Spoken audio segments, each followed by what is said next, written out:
तो अब अगर बात करी जाए आपकी, तो अगर बात करें हम लेक्चर नंबर 5 की, तो यहाँ पे हमने मोल कंसेप्ट स्टार्ट कर रहा हूँ। एक मोल एक के बस नंबर होता है, 1 मोल बराबर होता है 6.022 इंटू 10 की पावर 23 के, मतलब 6 इंटू 10 की पावर 23 भी लिख सकते हो जिसे, और जिसे तुम Na भी लिख सकते हो। Na मतलब एवोगैड्रो नंबर भी लिख सकते हो। जैसे कि 1 किलो का मतलब होता है 1000, है ना। 1 किलो, अब ग्राम जोड़ दूँ, 1 किलोग्राम तो उसमें 1000 ग्राम आएगा। 5 किलोमीटर तो 5000 मीटर। ऐसी बस मोल एक नंबर है। अगर मैं बोलता हूँ 1 मोल हाइड्रोजन, तो वो बराबर होगा 1 मोल हाइड्रोजन एटम। मतलब मैं यहाँ पे H की बात कर रहा हूँ, H2 की बात नहीं कर रहा हूँ, इसलिए एटम बोला। और 6.022 इंटू 10 की पावर 23 एटम ऑफ H बोल सकते हो, और Na एटम ऑफ H बोल सकते हो, एवोगैड्रो नंबर। अगर मैं H2 ले लूँगा तो वहीं पे तुम यहाँ पे 2 मोल मॉलिक्यूल ऑफ H2 हो जाएगा, या फिर 2 इंटू 6.022 इंटू 10 की पावर 23 मॉलिक्यूल्स ऑफ H2, या फिर 2 Na मॉलिक्यूल्स ऑफ H2 ले सकते हो। और अगर सर मैं यहाँ पे एटम्स लूँ तो यहाँ पे तुम्हें 2 से मल्टीप्लाई करना पड़ेगा। सर मैंने एक एक्स्ट्रा 2 से क्यों मल्टीप्लाई करा, क्योंकि H2 की जो एटोमिसिटी है वो 2 है, अरे वो 2 हुई, तो 2 इंटू 2 मतलब कि 2 मोल H2 में 4 मोल एटम है H की। डन। और सर अगर इलेक्ट्रॉन प्रोटॉन न्यूट्रॉन की बात करें, जैसे कि कोई क्वेश्चन है 4 मोल CO2, तो इलेक्ट्रॉन काउंट कर लो CO2 में, और उसे बस 4 से मल्टीप्लाई कर दो, उतना ही तुम्हारा मोल हो जाएगा। बात खत्म हो गई।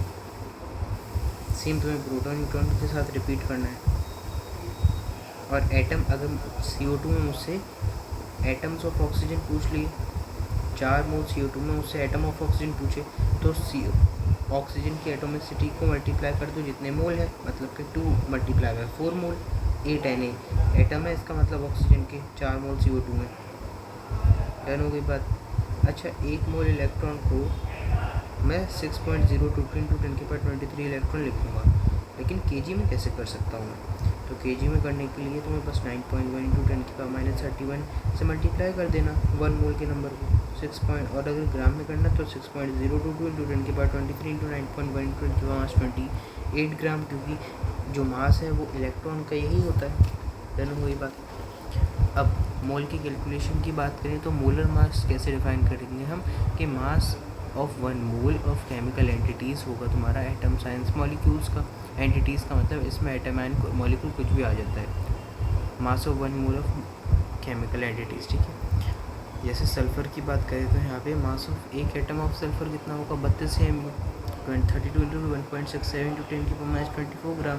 और mass of 1 mole of atom of sulphur क्या होगा, 32 इंटू 1.67 इंटू 10 की पावर -24 ग्राम इंटू 6.022 इंटू 10 की पावर 23। जब तुम ये कैलकुलेशन करोगे, जब भी हम ये याद रखने वाली बात है कि Na को मल्टीप्लाई करते हैं AMU से, लेकिन ग्राम वाले AMU तो 1 आता है।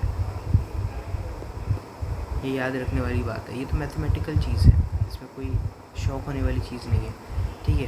तो अगर मैं तुमसे सल्फ़र का मास पूछता हूँ, mass of 1 molecule of sulphur, mass of 1 mole atom of sulphur, या फिर तो तुम 32 मल्टीप्लाई बाय 1.67 इंटू 10 की पावर -24 ग्राम में लिख रहे हो ये, और 6.022 इंटू 10 की पावर 23 लिखोगे, तो ये जो पूरी वैल्यू है ये 1 हो जाएगी, तो 32 बचेगा। और वैसे भी पूरा का पूरा कैलकुलेशन ग्राम में करो तो ग्राम में आंसर है, तो 32 ग्राम आंसर है। डन हुई बात।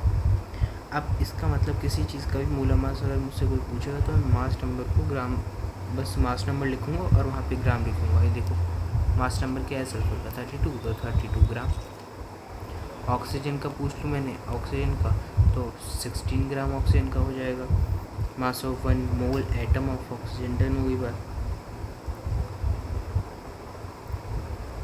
अच्छा, 96 AMU अगर मैं SO4 2- बोलता हूँ तो इसका मतलब एक आयन बोल रहा हूँ मैं, लेकिन अगर मैं 96 ग्राम बोल देता हूँ SO4 2- मतलब मैंने यहाँ पे एक आयन ले लिया, मैंने 1 मोल आयन ले लिया है, क्योंकि 1 मोल आयन का वेट कैसे निकालते हैं हम, 96 AMU को कहीं ना कहीं मैंने Na से मल्टीप्लाई करा होगा, तभी तुम्हारा आंसर 96 ग्राम आया है। तब मैंने ये सोचा कि अगर तू मुझसे 96 ग्राम पूछ रहा है, इसका मतलब तू 1 मोल आयन मुझसे कह रहा है SO4 2- के लेने के लिए। बिल्कुल मैं यही कह रहा हूँ। और एक भी जाते जाते फॉर्मूला बताया था सर ने कि नंबर ऑफ़ मोल्स किसी भी चीज़ के निकालने हैं तो उसका गिवन मास रखो W और डिवाइड बाय मोलर मास से डिवाइड कर दो उसे, नंबर ऑफ़ मोल्स पता चल जाएंगे तुम्हें उस एलिमेंट की। डन।